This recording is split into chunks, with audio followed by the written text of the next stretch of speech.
Hey guys, I'm Dimension Jumper. Today I'm doing my top 5 2D Zelda games that could get a remake. Now, with the recent release of Skyward Sword HD, this makes it the final 3D Zelda game to get a remake. Breath of the Wild, is fairly new. It's like released like back in 2017, so it's for because of how long ago it's been released, Breath of the Wild can be excused because it's a fairly new Zelda game compared to Skyward Sword, Ocarina of Time, Majora's Mask, and those kinds of games.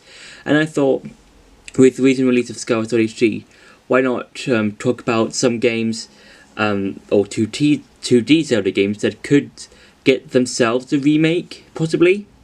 So, for number 5 is A Link to the Past. Now, out of the other games there's on this list, A Link to the Past is fairly unlikely. I mean, it could happen, but I don't think there will be a remake of A Link to the Past, mainly because we've had A Link Between Worlds, which is basically a sequel to A Link to the Past, and with A Link Between Worlds, that basically follows a lot of the same story elements when you put it next to A Link to the Past, because with A Link to the Past and A Link Between Worlds, they both have a villain that's trying to free Ganon.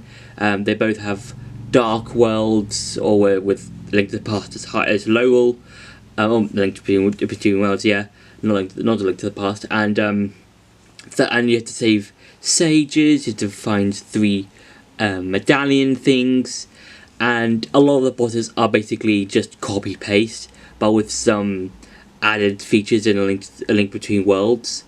And yeah, I don't think for a while that A Link to the Past will get a remake soon. I think maybe in years to come, but I don't think right now, like in the next few years.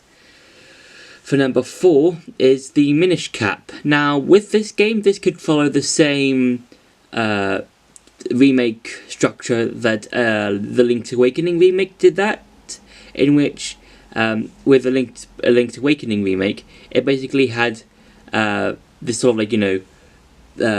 like almost childlike graphics, and it kept all the same things in the original as in the remake. And for the Minishcap, I could see it going that way as well, but instead of just being like this sort of like kids graphic sort of thing, it could go a similar way to how the Wind Waker graphics are, in terms of like that's more cel shaded. And I feel like that the Minishcap could do the same thing with its remake if it ever had one, and it could have like some improvements, like the Kingstone stuff is like polished a bit, and the trophy egg blue shell thing is refined or something, maybe something like that. And I don't know, I think having a more Wind Waker-y type graphics will probably help the Minishcap a lot. And also the Link it's basically kind of like if the Wind Waker Link was made in 2D instead of 3D, and I think that'll be a kind of interesting game to play. For number 3 is The Adventure of Link. Now, this is considered the black sheep of the family of the Zelda games, because it's not, if you compare it to like the other games, it's not really Zelda-like, because it's more of like an RPG than it is normal hack and slash.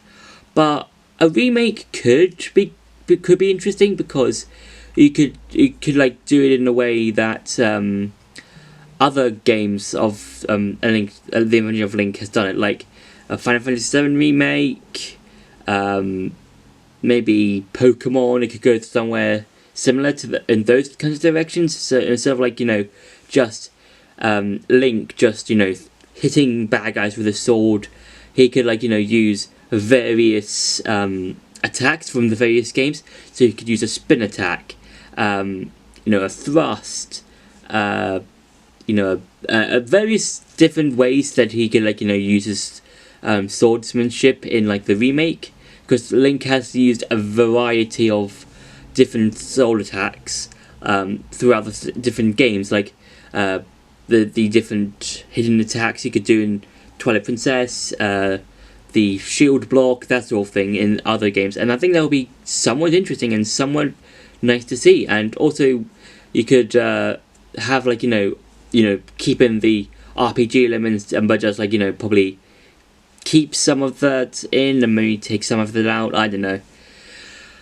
For number 2 is Spirit Tracks. Now with Spirit Tracks, I feel like this would be a nice sort of game to remake, because it's a fun, interesting game. It basically takes you around the world, that sort of thing.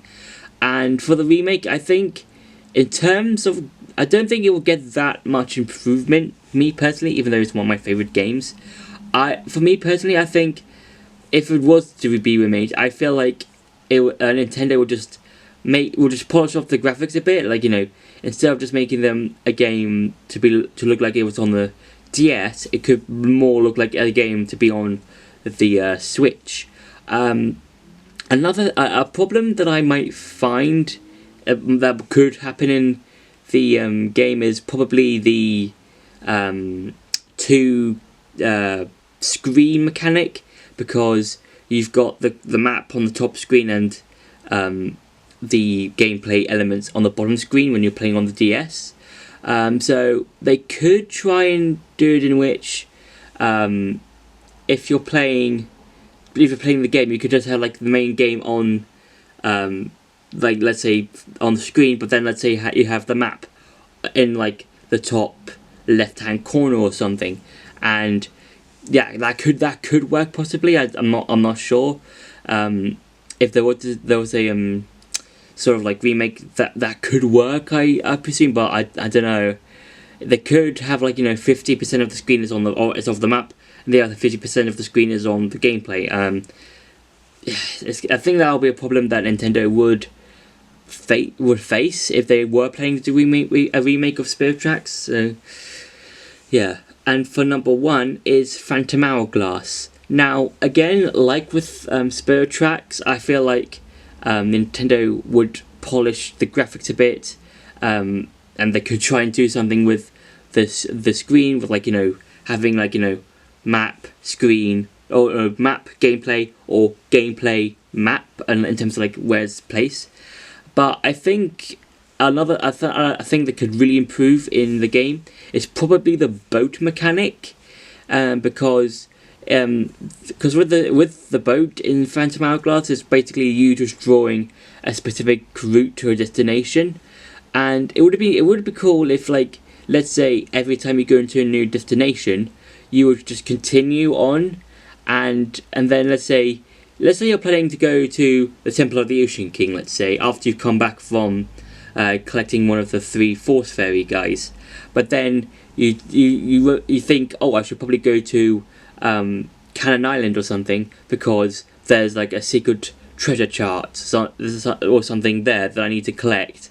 So I can go there, and then I can go back to Mersey Island, or Merkay, depending on who you ask, Mersey Island, so then I can go to the Temple of the Ocean King and then find the next location of the Force Fairy or something. So that could work. Personally, I don't think there should be that much big of a difference when it comes to making Phantom Hourglass or Spirit Tracks remakes. So I think with Phantom Hourglass, those should be the sort of changes that Nintendo should probably make if they want to make a Phantom Hourglass remake.